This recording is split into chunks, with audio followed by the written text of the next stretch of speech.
Good morning students. हम standard costing का chapter करेंगे आज, और स्टैंडर्ड कॉस्टिंग में हम आज कुछ प्रॉब्लम सॉल्व करेंगे। और जब हम एक ही प्रकार की सामग्री का उपयोग करते हैं तो उसकी प्रॉब्लम सॉल्व करेंगे। इस तरह की जो प्रॉब्लम्स होती हैं उसमें हमें सबसे पहले जब भी अपन क्वेश्चन स्टार्ट करें तो हमें क्वेश्चन का एक समरी बना लेनी चाहिए कि क्वेश्चन में हमें क्या दे रखा है और क्या क्या हमें कैलकुलेट करना है। स्टैंडर्ड क्वांटिटी चाहिए होगी हमें, एक्चुअल क्वांटिटी, एक्चुअल प्राइस और स्टैंडर्ड प्राइस। ये चार चीजें हमें क्वेश्चन में से निकालनी पड़ेगी। उसके बाद स्टैंडर्ड आउटपुट और एक्चुअल आउटपुट कभी कभी क्वेश्चन में हमें दे रखा होता है, कभी कभी क्वेश्चन में हमें गिवन नहीं होता, तो हमें इसको हम कैलकुलेट नहीं कर सकते। लेकिन ये चारों चीजें किसी भी प्रॉब्लम को सॉल्व करने के लिए हमेशा हमारे पास होनी चाहिए। इलस्ट्रेशन नंबर 2 में standard quantity for actual output हमें बता रखा है 1000 किलो। तो आप स्टैंडर्ड क्वांटिटी के आगे लिखेंगे 1000 किलो। फिर actual quantity, actual cost of raw material consume 4725 और एक्चुअल प्राइस ऑफ मटेरियल दे रखा है हमें 4 रुपये 50 पैसे। तो इसकी सहायता से हम एक्चुअल क्वांटिटी को कैलकुलेट कर सकते हैं। और हमारा यहाँ पे फॉर्मूला होगा actual cost upon actual price, और एक्चुअल कॉस्ट है हमारी 4725 डिवाइडेड बाय 4 रुपये 50 पैसे। और यदि हम इसको डिवाइड करेंगे तो हमारे पास आ जाएगा एक्चुअल क्वांटिटी 1050 किलो।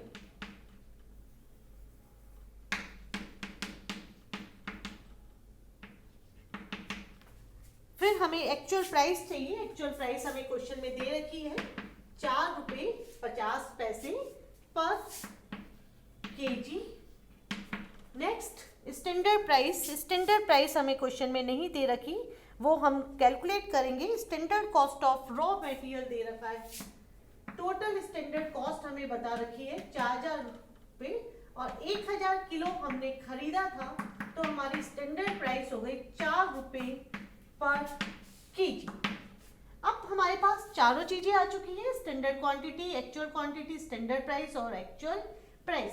लेकिन क्वेश्चन में हमें स्टैंडर्ड आउटपुट और एक्चुअल आउटपुट नहीं दे रखा, तो स्टैंडर्ड आउटपुट और एक्चुअल आउटपुट हम कैलकुलेट भी नहीं कर सकते हैं।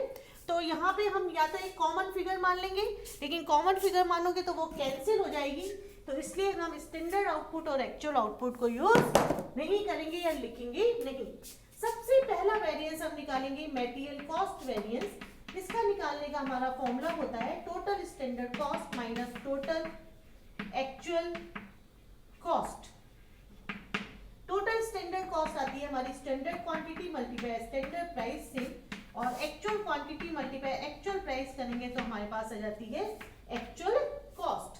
स्टैंडर्ड क्वांटिटी थी हमारी 1000 किलो, मल्टीप्लाई करेंगे स्टैंडर्ड प्राइस से 4 रुपये से, माइनस एक्चुअल क्वांटिटी थी हमारी 1050 किलो, मल्टीप्लाई एक्चुअल प्राइस 4 रुपये 50 पैसे।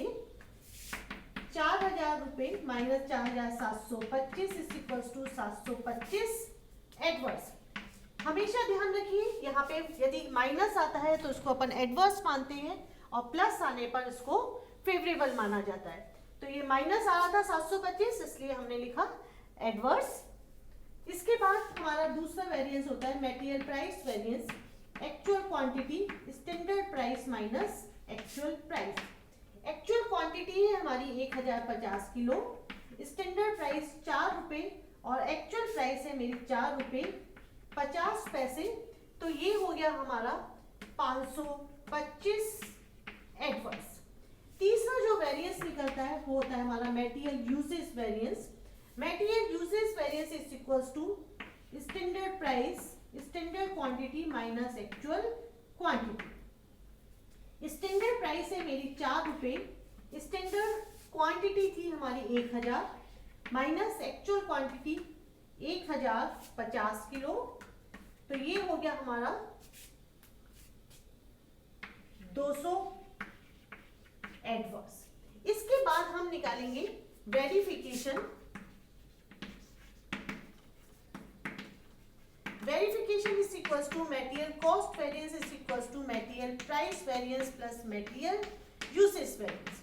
मटेरियल कॉस्ट वेरिएंस है हमारा 725 adverse is equals to material price variance था मेरा 525 adverse plus material usage variance था 200 एडवर्स बराबर 725 adverse is equals to 725 adverse. तो ये वेरिफिकेशन करते समय हमेशा ध्यान रखना कि जो मटेरियल कॉस्ट वेरिएंस है उसका टोटल मटेरियल प्राइस वेरिएंस और मटेरियल यूसेज वेरिएंस के बराबर होना चाहिए। कई बार ऐसा भी होता है कि यहाँ पे इस प्रॉब्लम में तो हमें एक्चुअल क्वांटिटी हमने actual cost divided by actual price करके निकाल ली। हमें कई बार एक्चुअल क्वांटिटी कंज्यूम नहीं दे रखी होती है और एक्चुअल क्वांटिटी कंज्यूम के लिए हमें ड्यूरिंग द ईयर आपने कितना माल परचेज किया, लास्ट ईयर का ओपनिंग स्टॉक और क्लोजिंग स्टॉक भी दे रखा होता है। तो ऐसी स्थिति में हम एक्चुअल क्वांटिटी कंज्यूम निकालेंगे और एक्चुअल क्वांटिटी कंज्यूम निकालने का हमारा फॉर्मूला होता है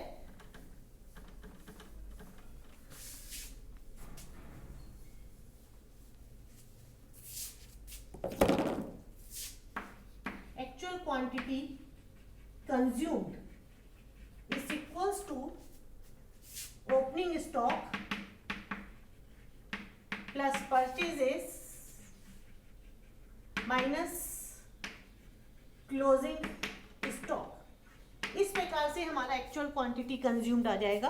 और जब हम एक्चुअल क्वांटिटी कंज्यूम निकालते हैं तो एक बात का भी और ध्यान रखिएगा कि जो एक्चुअल क्वांटिटी कंज्यूम निकाली जा रही है उसमें ओपनिंग स्टॉक की क्या प्राइस थी और ड्यूरिंग द ईयर हमारी क्या प्राइस रही। कई बार ऐसा होता है कि जो ओपनिंग स्टॉक की प्राइस होती है और हमारी ड्यूरिंग द ईयर जो हमने माल खरीदा है वो दोनों रेट अलग अलग होते हैं। तो ऐसी स्थिति में यहाँ पे प्राइस का भी हमें ध्यान रखना पड़ेगा और बाकी की जो प्रॉब्लम होगी वो इसी प्रकार से सॉल्व कर ली जाएगी। सिंपल तरीके से जैसे अपन ने पहली वाली प्रॉब्लम सॉल्व की है वैसे ही प्रॉब्लम को सॉल्व करते हैं अपन। तो एक और प्रॉब्लम मैं आपको बताई थी। ओपनिंग स्टॉक ऑफ मटेरियल दे रखा है हमें 500 kilo at the rate of ₹11। Closing stock of material 600 kilo दे रखा है। परचेज ऑफ मटेरियल है 2000 kilo at the rate of ₹12। Standard quantity for actual output 2100 kilo. Standard price of material हमारी ₹10 per KG. तो सबसे पहले अपन निकालेंगे actual quantity consumed. Opening stock हमें दे रखा है 500 किलो प्लस परचेजेस थी हमारी 2000 किलो माइनस 600 किलो हमारा क्लोजिंग स्टॉक है। तो एक्चुअल क्वांटिटी कंज्यूम्ड हमारा हो जाएगा 1900 किलो। लेकिन इसमें ये बता रहा था कि जो ओपनिंग स्टॉक है उसको तो हमने जो रेट यूज करी है वो थी हमारी ₹11। लेकिन जो हमारा परचेजेस हुआ उसकी रेट है हमारी ₹12। तो आपका जो 1900 होगा उसमें हम ये मान के चलेंगे कि जो 500 किलो माल शामिल है वो तो है ₹11 का और 1400 जो किलो माल शामिल होगा वो हमारा कहलाएगा ₹12 का। तो आप जब मटेरियल प्राइस वेरिएंस निकालेंगे उस समय हमें इस बात का विशेष तौर से ध्यान रखना पड़ेगा। मैं इस प्रॉब्लम का मटेरियल प्राइस वेरिएंस निकाल देती हूँ, बाकी सेम ही चलेगा अपना। Actual quantity standard price minus actual price. Actual quantity में पहले लिखेंगे अपन 500 किलो। स्टैंडर्ड प्राइस दोनों बार सेम ही होगी क्योंकि 10-10 रुपए की है हमारी। और एक्चुअल प्राइस होगी पहले तो अपन लिखेंगे ₹11। तो ये हो जाएगा हमारा 500 एडवर्स और फिर अपन लिखेंगे 1400 किलो 10 माइनस 12 2800। ये भी हमारा एडवर्स होगा। तो टोटल वेरिएंस हमारा कहलाएगा 3300 एडवर्स। लेकिन जो अपन मटेरियल कॉस्ट और यूसेज वेरिएंस निकालेंगे वो बिल्कुल सिंपल तरीके से ही निकलेगा, उसमें कोई ज़्यादा कैलकुलेशन नहीं आएगी। सिर्फ मटेरियल प्राइस वेरिएंस जब आप निकालें तो हमें ये ध्यान रखना पड़ेगा कि जो एक्चुअल क्वांटिटी है उसको डायरेक्ट हम 1900 नहीं लिखेंगे बल्कि 1400 और 500 को अलग अलग करके लिखेंगे क्योंकि यहाँ पे एक्चुअल प्राइस हमारी दोनों की अलग अलग है। Thank you.